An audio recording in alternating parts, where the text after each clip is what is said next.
donc une dernière présentation qui est un petit peu différente par rapport aux deux autres, mais je pense qu'on se rejoint quand même sur un levier fort qui est l'information, la concertation, qui permet de la réussite des projets, même si ça prend du temps, effectivement, là, je pense qu'on se rejoint assez pleinement. Donc, juste un petit défaut pour le contexte, donc réseau naturel de la confiance de Armaris, donc on est vraiment au port de Toulouse, port de prévention. Donc sur 15 à 20 km de lumière de rivière, 60 hectares de placés, une réserve assez jeune, créée en 2015. Et sur 11 communes, 4 intercommunalités, donc Toulouse Métropole, Sicorel, Meurthe, Aglo et Autoritaire. Et alors, on ne va pas mettre sur la carte, mais on s'appuie sur à la création sur le bon vouloir des propriétaires. C'est-à-dire qu'il y a un périmètre optimal qui a été visé. À l'intérieur, plus de 300 propriétaires ont été consultés. Et chaque propriétaire a donné son adhésion ou non à la réserve naturelle. Ce qui donne au final une trentaine de propriétaires privés et 10 propriétaires publics, sachant que la Garonne sont du domaine public fluvial, sur du domaine. On visait une superficie de 1100 hectares à peu près, donc vous voyez qu'il y a un peu moins de la moitié qui ont été classés, parce qu'on est bien sur une réserve naturelle régionale, donc un espace naturel protégé avec un règlement qui est notamment qu'on ne peut pas modifier l'état ou l'aspect de la réserve naturelle. Donc si on était bête et méchant, un propriétaire privé qui voudrait couper une branche de son arbre, il doit demander l'autorisation. Donc on comprend que ça donne certaines réticences aux propriétaires. Et puis, on est vraiment au port de Toulouse, donc il y a toujours, même si on est en zone inondable ou autre, toujours le fantasme que ça devienne urbanisé à nouveau, et donc les propriétaires font un peu de spéculation foncière notamment.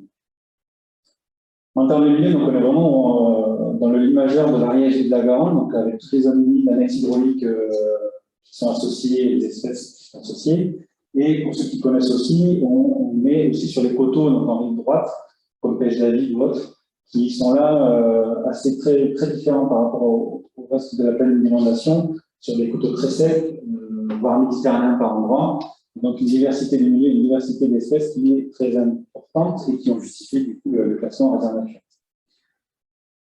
Donc on est sur une réserve naturelle avec un règlement, mais aussi un plan de gestion.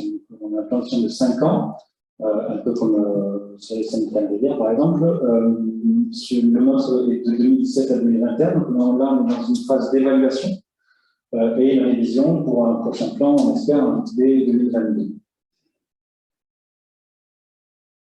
Donc nous, on va parler surtout de la fréquentation de cette réserve naturelle, qui est vraiment au port de Toulouse, comme je disais, donc avec une forte affluence surtout l'été. On a des estimations faites à partir de comptages faits sur des parkings. On est à environ 40 000 visiteurs sur la période estivale, monté à 60 000 l'année dernière avec l'effet confinement et post-Covid.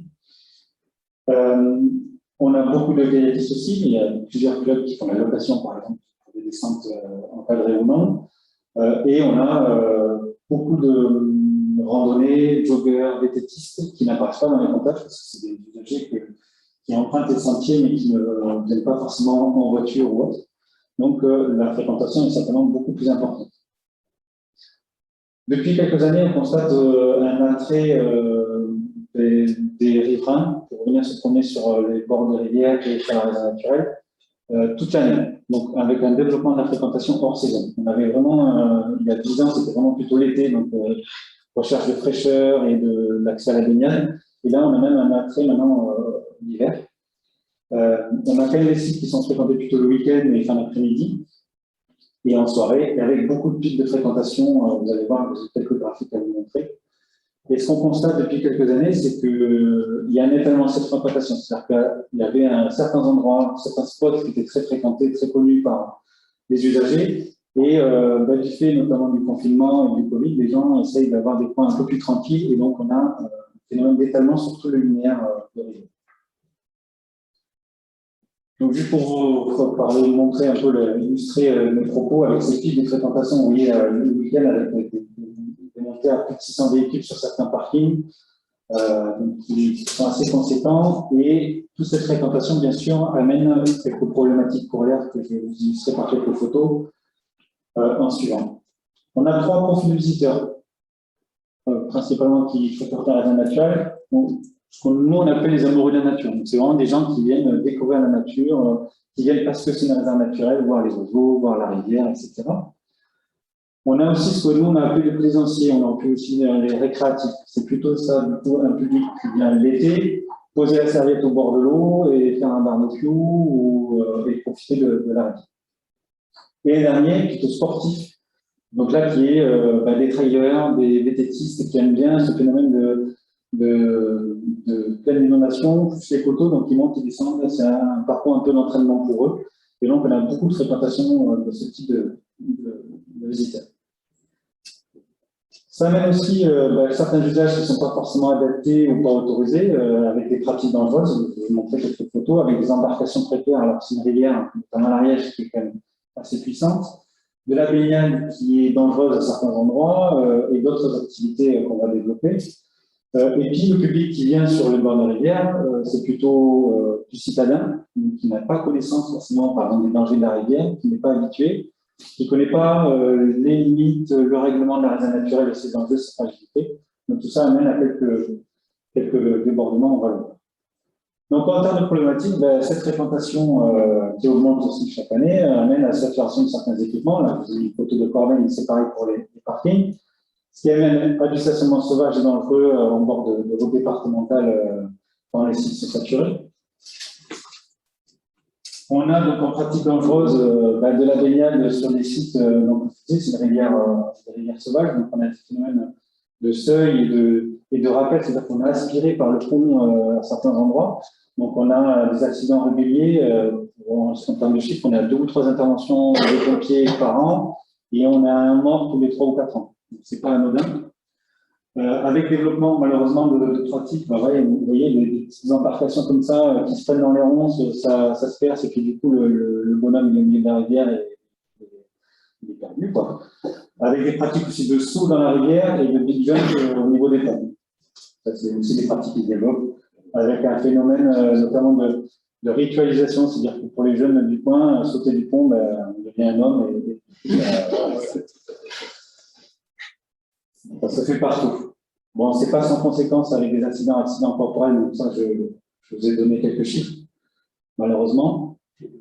À savoir qu'avant la création de la réserve naturelle, donc ça a toujours été, on a des vieilles cartes postales où on voit les Toulousains arriver en voiture au bord de l'eau et poser la serviette, donc c'est des sites qui sont connus depuis très longtemps. Mais du fait de la masse, on a de plus en plus d'accidents, etc. Et donc, les communes avaient déjà mis en place un certain nombre de règlements ou d'aménagements pour limiter ce risque, donc avec notamment des arrêtés municipaux d'interdiction de baignade, mais qui étaient assez limités sur certains secteurs. Et depuis la création de la réserve naturelle, l'interdiction de la baignade s'est généralisée sur tout le village. D'autres pratiques, feu sauvage et des risques d'incendie, donc on a 1 ou 2 départs de feu quand même chaque année qui sont arrêtés par les pompiers. Ça dépend aussi des saisons, des années sèches ou non. Des dégradations de végétation, pour faire son barbecue, on coupe du bois, ou pour poser sa serviette, on se fait un peu de place. Ça amène aussi, il n'y a plus de végétation, on piétine la végétation, du coup il y a de l'érosion de berges, et puis derrière la crue qui vient accentuer le phénomène, donc ça continue dans la queue, et les abandons de déchets, malheureusement, en plein milieu de la nature. On est dans un site périurbain, vous l'avez compris, avec tout ce qui s'ensuit. Je pense que ça, on rejoint aussi les autres présentations, du vandalisme, des dépôts sauvages et des intrusions autorisées, malheureusement, en milieu naturel. Un petit peu de camping équivalent, même si c'est très peu et ça devient de plus en plus marginal. Des chiens aussi, c'est une promenade régulière pour les chiens. Et ce qu'on appelle une pratique marginale, on est en périurbain, c'est toutes ces zones de rencontre où vous avez légitime ou rencontre. Voilà, on a un petit peu de ça, même si ça diminue un petit peu, mais ça existe. Donc, en termes d'action sur cette thématique de fréquentation et des problématiques qu'on a pu soulever auparavant, donc il y a 3 axes, on va dire, principaux, qui est le suivi de cette fréquentation dans le temps et dans l'espace, où vont les gens et à quel niveau, et puis les évolutions aussi dans le temps, et aussi de manière qualitative, c'est-à-dire qu'on essaie de faire des enquêtes régulières tous les 2-3 ans pour voir d'où viennent les gens, qu'est-ce qu'ils recherchent, qu'est-ce qu'ils attendent, pour adapter aussi nos actions derrière pour accueillir ce public. Bien entendu, on est dans une réserve naturelle, donc notre vocation première, c'est la protection de l'environnement et de la biodiversité. Donc, tout ce qui est protection des espaces naturels enjeux et fragiles, on met un certain nombre d'actions en place. Bon, ça passe bien sûr par l'information et la sensibilisation, mais aussi par la canalisation du public. Par exemple, il y a des zones qui sont interdites au public, d'autres qui sont aménagées pour accueillir ce public. On essaie d'organiser cette fréquentation sur le linéaire. Et bien entendu, des missions de police dans l'environnement. Donc, on est 2 agents assermentés qui tournent sur la réserve naturelle, mais on a aussi les policiers municipaux qui peuvent intervenir, la gendarmerie, un garde champêtre. Donc, on essaie de mener des missions en collaboration avec tous ces services. Et autre aspect aussi pour cette fréquentation, c'est la mise en valeur du territoire. C'est-à-dire que, comme la nature, l'homme a horreur du vide.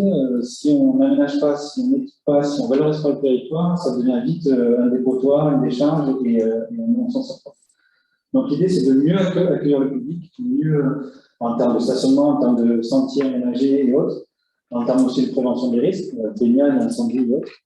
Et on essaie de valoriser les patrimoines existants, donc il y a bien sûr le patrimoine naturel, mais aussi du patrimoine bâti, du patrimoine lié à l'eau, d'anciens moulins, d'anciens bacs, au passage des publics.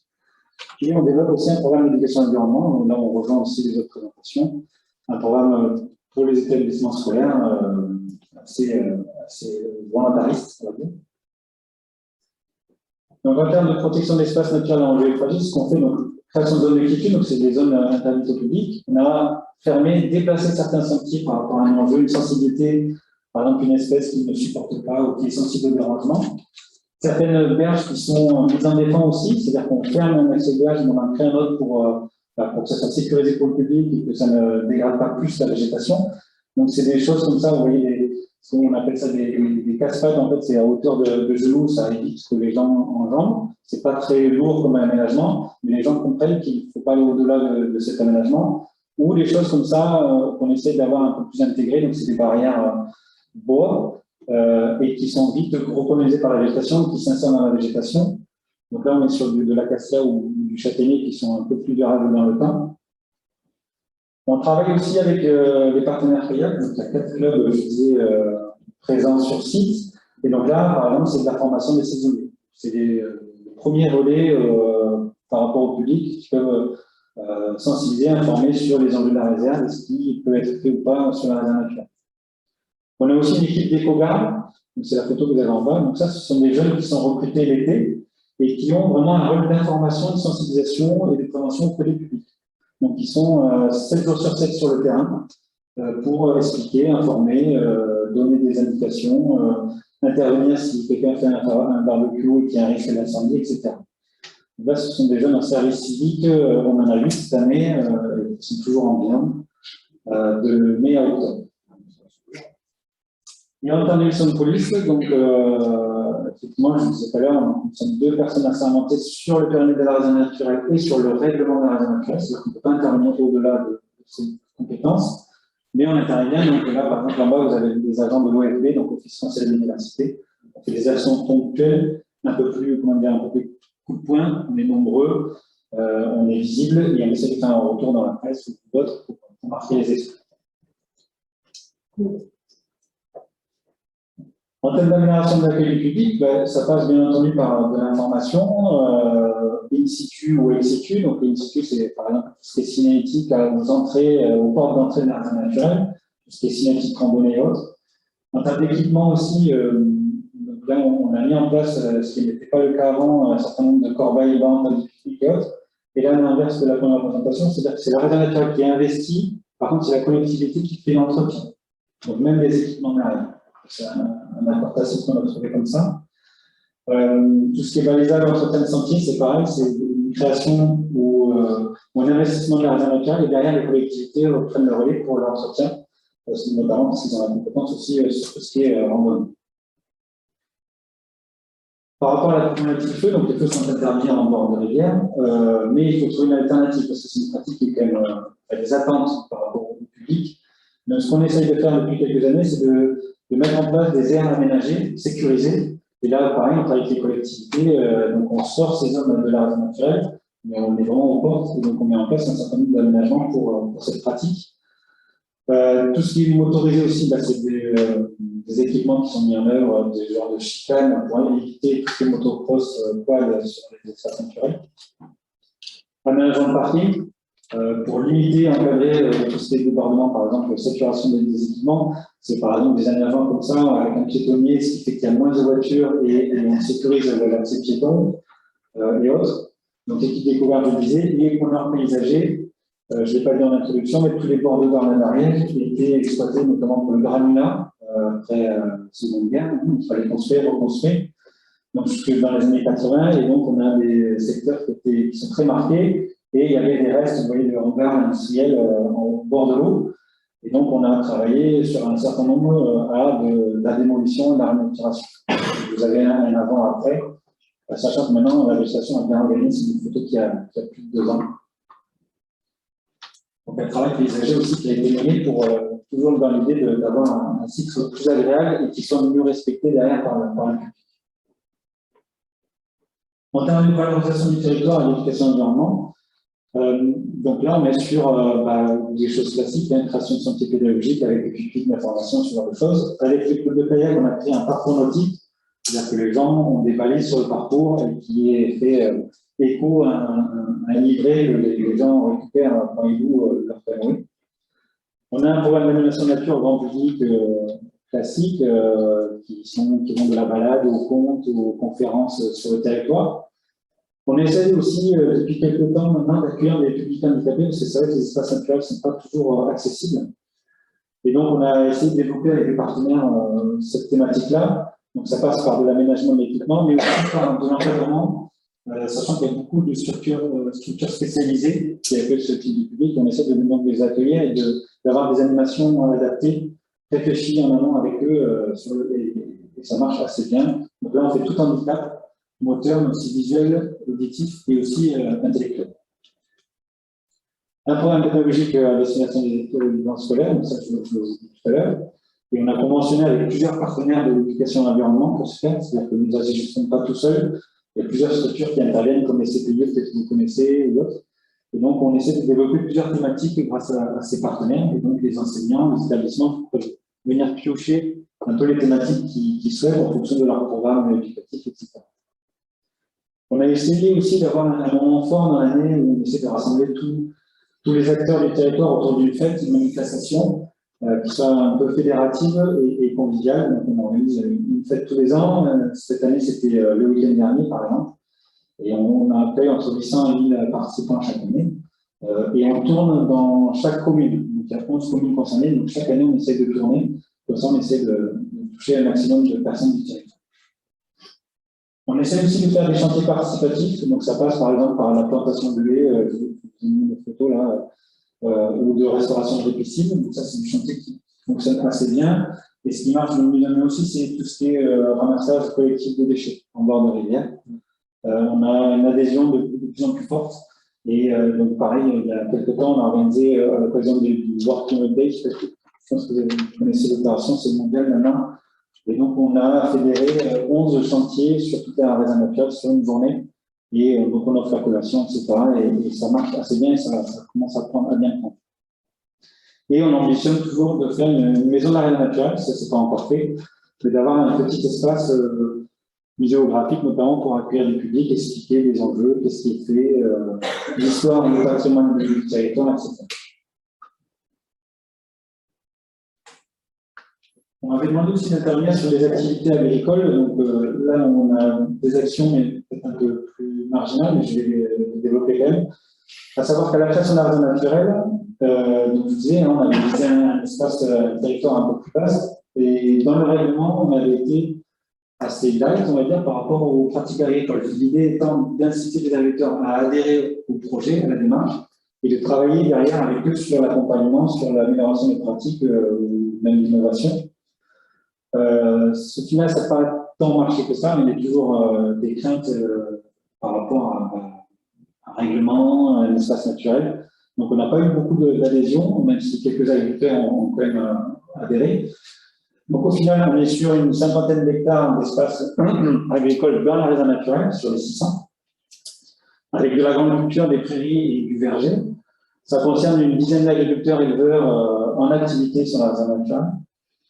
Et vous voyez, hein, en termes d'élevage, bon, la plaine toulousaine, ce n'est pas reconnu non plus pour l'élevage. Hein. On a quelques brebis ou quelques chèvres, sachant que les éleveurs sont des doubles actifs, c'est-à-dire qu'ils ne vivent pas entièrement du revenu agricole.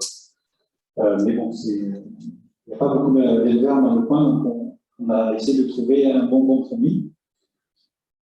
Et donc, ce que est fait au travers de la thématique agricole par la réserve naturelle, bah déjà, vu que c'est classé en réserve naturelle, cet espace agricole, il est protégé. C'est-à-dire qu'on ne pourra pas urbaniser, par exemple, ce terrain. Donc, pour l'agriculteur, c'est aussi une sécurité. Et on fait aussi des acquisitions foncières avec derrière une mise à disposition aux agriculteurs. L'idée étant de garder cette activité agricole qui est importante pour la diversité et aussi identitaire du territoire.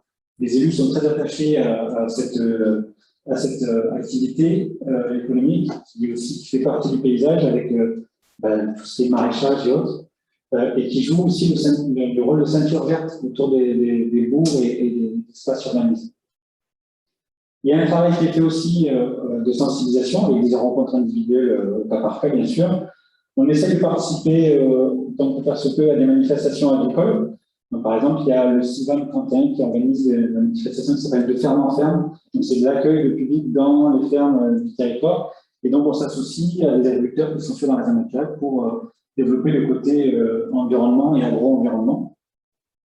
Et on essaie de développer des partenariats avec des coopératives, avec la Chambre d'agriculture, sachant que la Chambre d'agriculture fait partie intégrante du comité de gestion de la réserve naturelle, donc elle fait partie de la gouvernance. En termes d'animation territoriale aussi, même si ce n'est pas notre compétence première et prioritaire, on travaille aussi à tout ce qui est facilitation d'installation. Par exemple, on a des maraîchers qui se sont installés et il y a quelqu'un qui fait un verger aussi. Donc, ça va être tout ce qui est accompagnement auprès des collectivités, tout ce qui va être démarches réglementaires et dépôt de permis et autres. On essaie de les accompagner au mieux.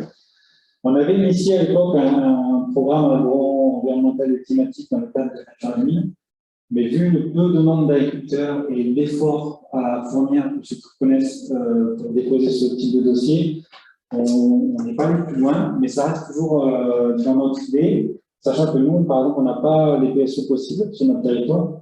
Donc, avoir des contrats matériels, enfin des mesures environnementales, c'était un levier assez intéressant qu'on n'a pas pour le moment pas pu mettre en avant. Tout ce qui est démarche administrative pour nos éleveurs, c'est que les éleveurs de moutons et de chèvres, on les accueille sur des parcelles qui sont mises à disposition gratuitement, parce qu'ils assurent l'entretien du foncier, et on leur a mis des abris et des clôtures pris à notre charge.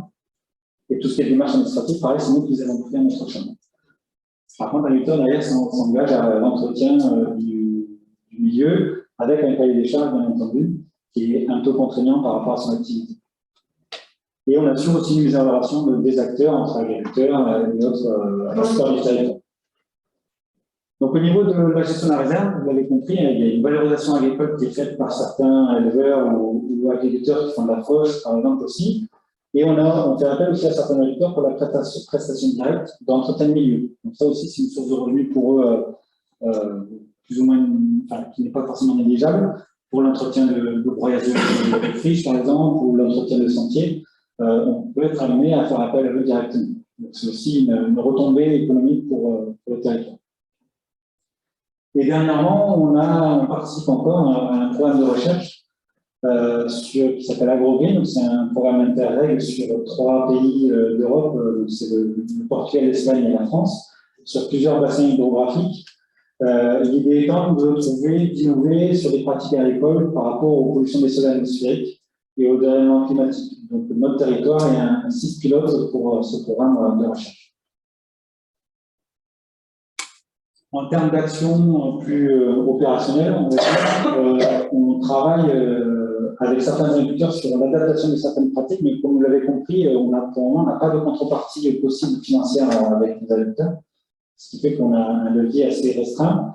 Mais avec les agriculteurs volontaires, on arrive à trouver des compromis, et notamment, par exemple, sur des parcelles agricoles où il y a des enjeux de flore municipale, c'est des plantes qui poussent avec les moissons.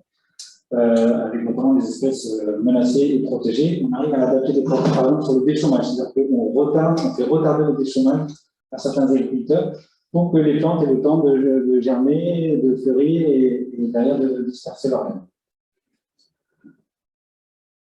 Sur les activités, sur des parcelles publiques, donc certaines parcelles communales ou intercommunales ou en propriété, on établit des cahiers des charges et on va sur des bails environnementaux de plus en plus, en accord toujours avec les agriculteurs. On a travaillé aussi sur la reconversion de certaines cultures et certains espaces dégradés vers des espaces agricoles, et notamment des prairies. Donc vous avez des photos. Là, en fait, c'était un ancien paintball en bord de rivière dont on a fait l'acquisition il y a un an. Et donc, on a fait un gros travail de dépollution, de terrassement, de mise en état, d'ensemencement. Et derrière, c'est un agriculteur qui repart sur la prairie de fauche. Voilà. Donc, un retour à une activité agricole sur ce site-là. On travaille aussi sur la réouverture de milieux, c'est-à-dire que sur les photos dont je parlais tout à l'heure, on est sur des territoires anciennement exploités qui ne le sont plus du tout. Il y avait de la vigne, il y avait un peu de pâturage, et qui ne sont pas du tout entretenus, donc très embroussaillés. Et pour nous, il y avait des enjeux, notamment orchidées, papillons, qui ont besoin d'avoir plutôt des pelouses ou des prairies. Donc, on a fait un travail de réouverture, hein, c'est du broyage mécanique ou manuel, et derrière, la mise en place de pâturage avec les éleveurs. Et un dernier point, on a aussi des pratiques de plantation de haies, un peu comme vous disiez tout à l'heure. Donc là, c'est un peu comme avec les policiers, c'est-à-dire que nous prenons en charge l'investissement, mais par contre, l'entretien derrière, c'est l'agriculteur. Donc, c'est assez lourd aussi pour eux. Donc, on ne peut pas le faire n'importe où et c'est fait en accord avec eux. Je crois que... Merci.